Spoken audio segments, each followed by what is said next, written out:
Hello, and welcome back to A Better World. This is your host, Mitchell J. Rabin, and we're very glad you're joining us again today. Today we are on location in Golden City, India, just outside of Chennai, commonly known as Madras. And we are here at a spiritual teacher's foundation, his organization, and spending time here interviewing various people that have been attracted to this place. It's a very interesting place, doing some rather world-shaking work having to do with the enlightenment of the planet. At the same time, there are a number of people who have been participating in something called the Experience Festival that was just held here some weeks ago. And one of those notable people is Calleman, who is here from Sweden. Carl has a background in biology, he's a PhD in biology, and used to do work in cancer research for the World Health Organization, and is best known these days for his work with the Mayan calendar. He has written a book on the Mayan calendar, known as that, and has another one coming out soon called The Mayan Calendar and the Transformation of Consciousness. And we'll be doing an interview with Carl in the future about that book. Today we are going to look specifically at the subject of a particular configuration in the sky, which has, it seems, direct relevance to our life on planet Earth and to the state of humanity and our consciousness. So we'll be looking into this subject and its timing and how we can consciously, possibly, participate in using the energies that will be flowing toward us from this unusual and rare phenomenon. So Carl, thanks for coming onto the show. Thanks for being here. Good. Yep. Well, I know that in the books that you have written, this subject of the Venus transit has been discussed. And would you give us some illumination as to what that is, how often it happens, and what is its meaning to us? Okay. Let me start with the astronomy of the matter. What it is that the planet Venus will cross the Sun. And this is a passage or a transit of the Sun, which takes about 6 hours. This time, transit of the Sun or of Venus? The Venus transits across the disk of the Sun. In other words, it passes between the Earth and the Sun.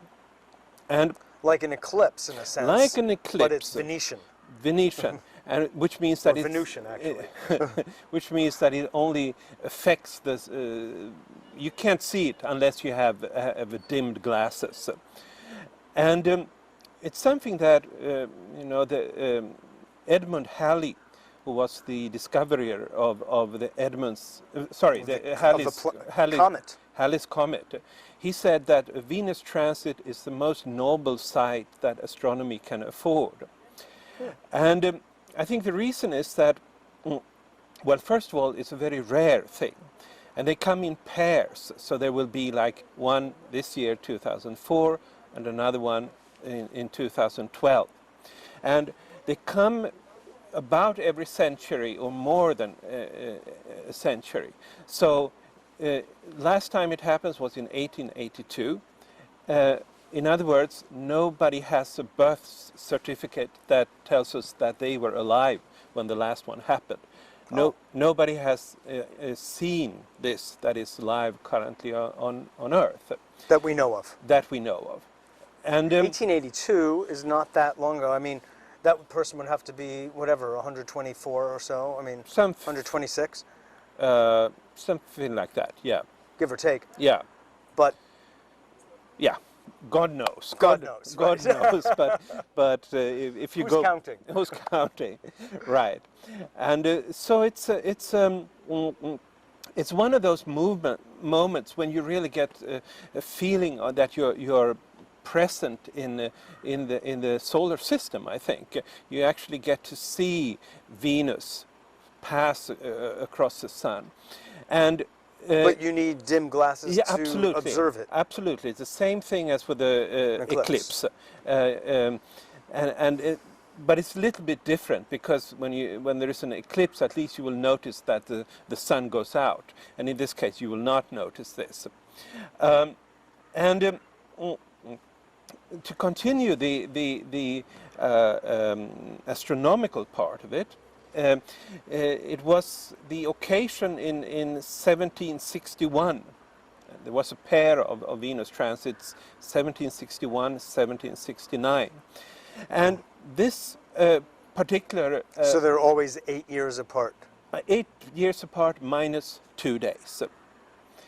And at that time, the world's astronomical communities went together in an effort to determine the distance between the Earth and the Sun. And they were successful, basically, in this endeavor. And so it was something that sort of gave astronomers an idea of all the distances between all the planets and things like that that were not known at that time. So it was until then. And so it sort of cemented our views of the distances in the solar systems and all that kind of things. Also this time it will have another significance, just purely astronomically speaking, because which is more related, so to speak, to our expansion or the expansion of our view of the universe, because as you know, since a couple of years ago, there's been this expanding field in astronomy where they're looking for these extrasolar planets. And 5 years ago, in 1999, they found the first conclusive proof that there are planets outside or around other solar systems. Now, and this is something that a lot of people are excited about, because this will sort of give us an inroad to finding life on other planets. So other solar systems in our galaxy. In our galaxy, that's true. Now, in this particular case, it will again be like a testing ground among scientists for developing methods by means of which they will be able to see when a planet transits the Sun, and this is exactly what they're attempting to do on other other systems. Exactly. So it will be a testing grounds for looking for planets in other solar systems, and so I think it's something that will also, in this case, it will sort of open up new fields. So in a sense, just to understand, you're saying this happening here suggests that it is happening in other systems, and it will give us some kind of measuring stick by which to find the same phenomenon in these other systems? Almost. In other words, most astronomers just take it for granted that there are planets around many other stars. Right. But the problem is there are methods to sort of detect these planets, but this will be like a testing ground for refining, if you can see... Refining the looking. Exactly. Okay. And so it's still also, this one has significance for our ability to have future contacts with other solar systems, even from a strictly astronomical point of view. Sure. Which, if, one of the interests, as you say, is to see if we can detect other life forms. Yes. In other solar systems. Yes. Okay. But that's the astronomy. I should also say the exact timings for this. And this varies across the planet because of what longitude you're living at.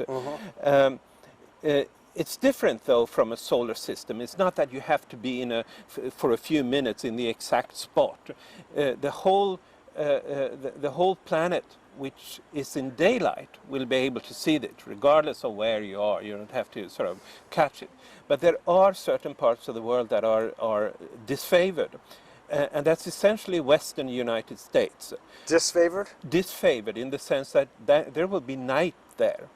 New Yorkers will essentially wake up to it. As the sun rises in New York. Now this is on June 8th? June 8th. and so it's fairly bright.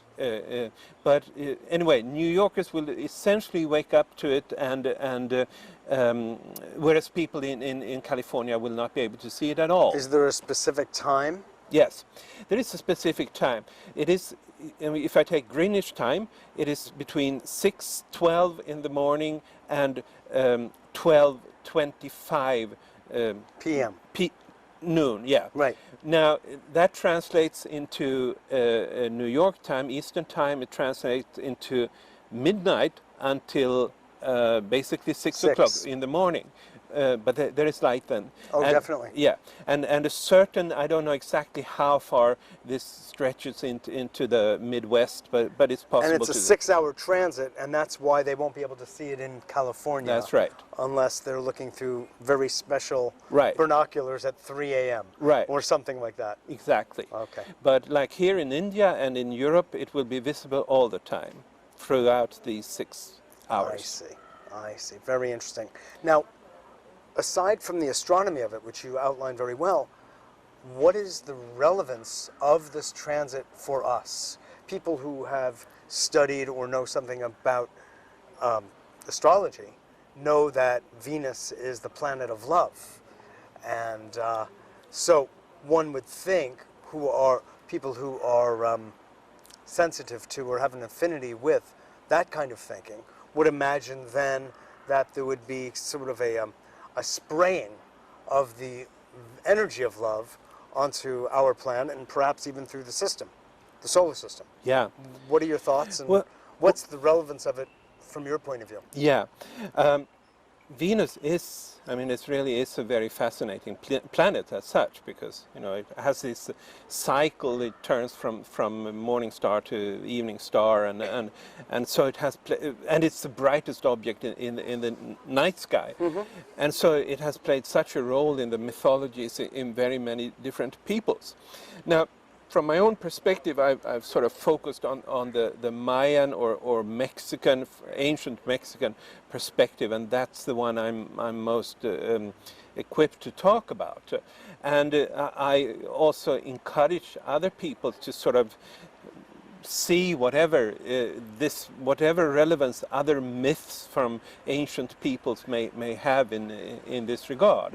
I mean, of course, in Greece and in Rome, Venus was a Roman goddess of love and beauty, and so in a sense this is Aphrodite, and it is a return of the female, I think, very much. And certainly the feminine. The feminine, maybe more directly. The feminine energies are it's an opening for those. Beauty. But my own perspective comes a lot from this fact that there is one pair of Venus transits here. One is coming then 8th of June 2004, and the second one is coming 6th of June 2012. And which has a special flavor because of the Mayan calendar to you. Yes. And to us. Yes. The Venus played a predominant role among the planets to the Maya. Basically, because they saw it as something that symbolized cycles of birth and death in the cosmos, and this would be then really, these two Venus transits would then be like the time span within which the Mayan calendar is completed. And it has a special relevance here, I think, in India with Kalki, and who has set as his goal to accomplish the enlightenment of humanity by the year 2012. And so his vision here in his own, about his own mission, what he's to accomplish, it sort of fits the framework of the Mayan calendar, which says essentially the same, that this time frame between the Venus passages, that's what we have available to us for accomplishing the unity and the beauty and love that is possible on this planet. Now, as I understand it, a good part of Kalki's embracing this notion of the completion of linear time that the Mayan calendar represents to us is because of your communicating this with him. Yeah, I believe so. Yeah, he has read my first book in English, The Mayan Calendar, and I know he's taken it very to heart. To heart, right, Yeah. exactly, because it's showing up in the writings and the questions and answers and Right. that he's engaging in. So Right. he is truly utilizing this as an end date Yes. for his work Yeah. of the enlightenment of humanity, as you're speaking of it. Yeah. And certainly in your life, the Mayan calendar represents truly the completion of a certain point of development in the human species as well. Yes. Is that correct? Yes, absolutely, absolutely. I mean, it's like the way I have elaborated the Mayan calendar. It's like it's a time schedule for the evolution of human consciousness that goes back from the Big Bang, taking place 16 billion years ago, until what I've come to see as the end date of linear time, which is October 28, 2011. And so this is, I mean, it's quite amazing to live here in this sort of completing time. And But when we say time, I think maybe it's relevant to say that it's time as we think of it as clock time. It's the linearity of time. It's not time. Time has other dimensions, if you will. yeah, yeah, yeah.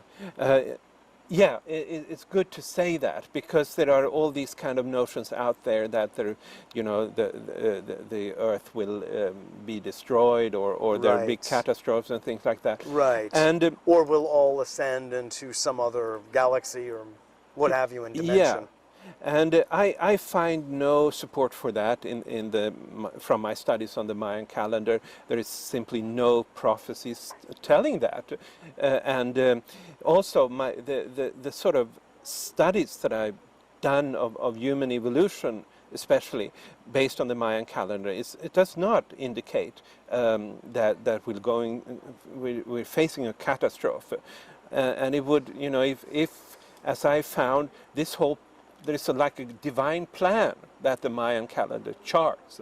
And it would sort of be a crazy idea for whoever developed this plan to have it end in a catastrophe. Disaster, right? I mean, it's stupid. Like, why bother? Why bother? I mean, so, enjoy life to the max while you can. right. So yes, I agree very much with you. I mean, it's not time.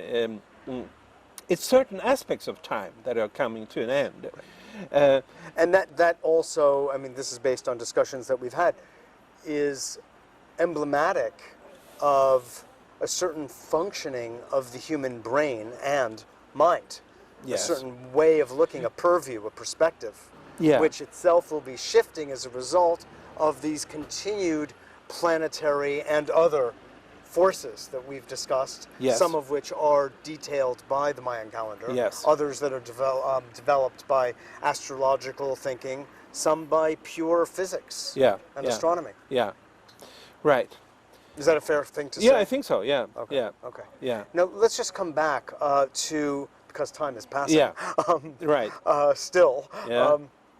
Right. While it's still passing, let's come back. Exactly. Yeah. Yeah. Venus transit. Yeah. Why is it so important?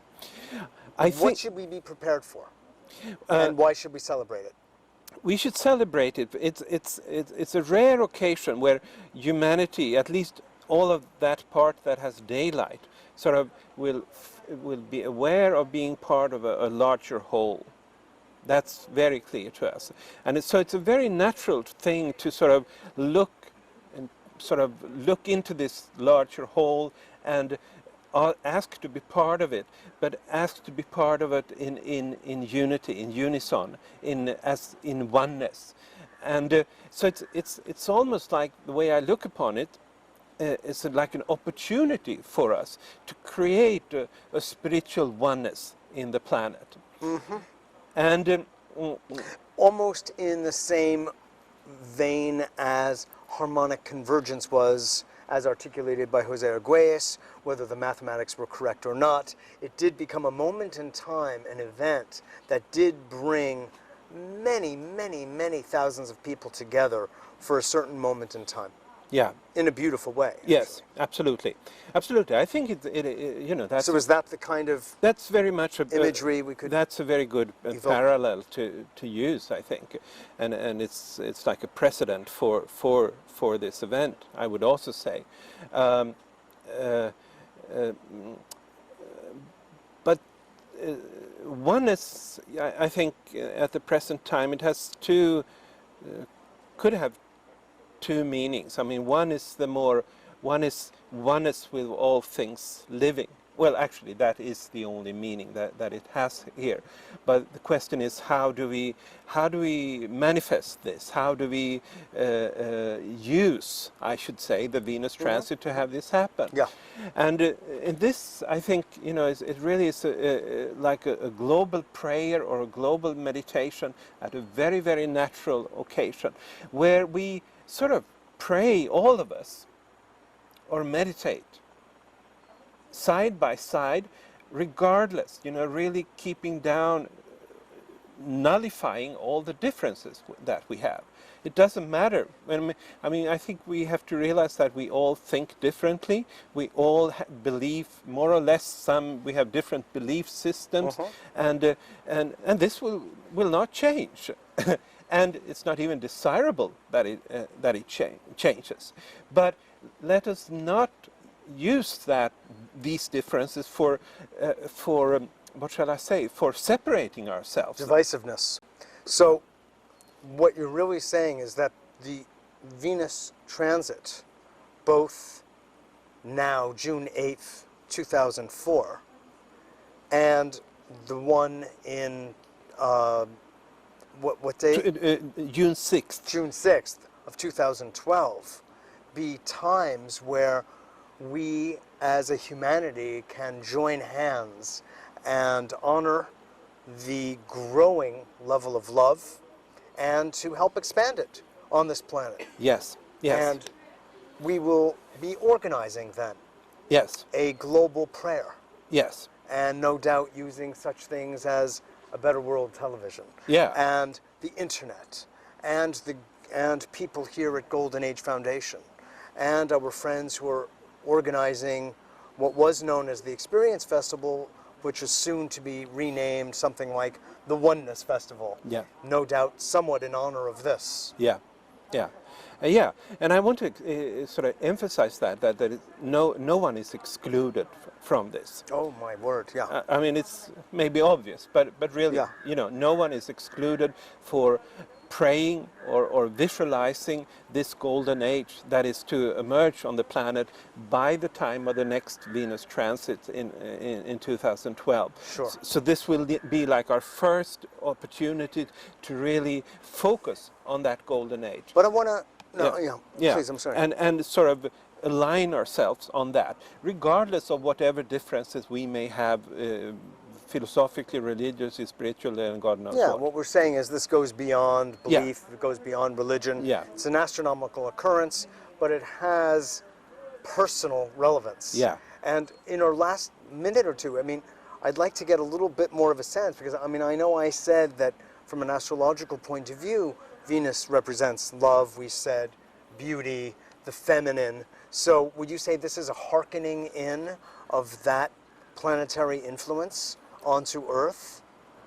Yes, I mean, I think this is what we in Mayan terms would call the return of Kukulkan, the return of Quetzalcoatl from Venus, from which he was once said to return. which is the bringer of light in that particular tradition.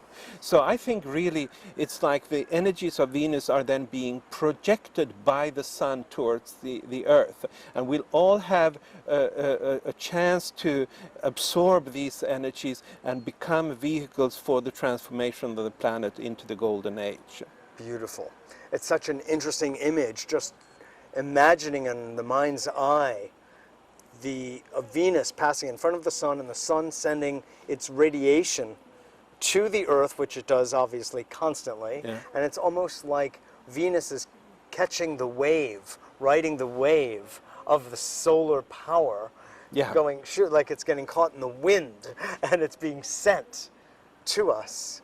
And then we get the energy of Venus, which is, if it's not clear that we need more appreciation of love, the spreading of love, the development of the sense of oneness, which love brings, as does beauty. Yeah.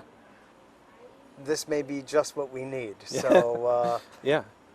good that we ride that wave ourselves into the shore. Right. You know? So Right. it's beautiful. Yeah. It's beautiful. Is there any last word you'd like to say about the meaning for us all and at this point in history? No, I just want to recommend everybody to take the opportunity to become such a what shall I say, a vehicle of the transformation of the planet and absorb these energies, because you can really, when you look upon it historically, you can see that major changes have happened previous Venus transit that has brought the world together. Oh yes, that's been plotted already. Yes, from very much so. prior Yes. transits. Yes. Wonderful. Well, even you in California, even if you can't see it, are still subject to the energies, like us all. So fret not. Carl, a pleasure to have you. Pleasure to be here. Good, good. Well, we were not interrupted by any flying monkeys or sacred cows walking in front of our camera. We're very thankful. And if it had happened, so it would have been beautiful too. Anyway, thanks so much for joining us. This is Mitchell J. Rabin for A Better World, and we look forward to seeing you all next week.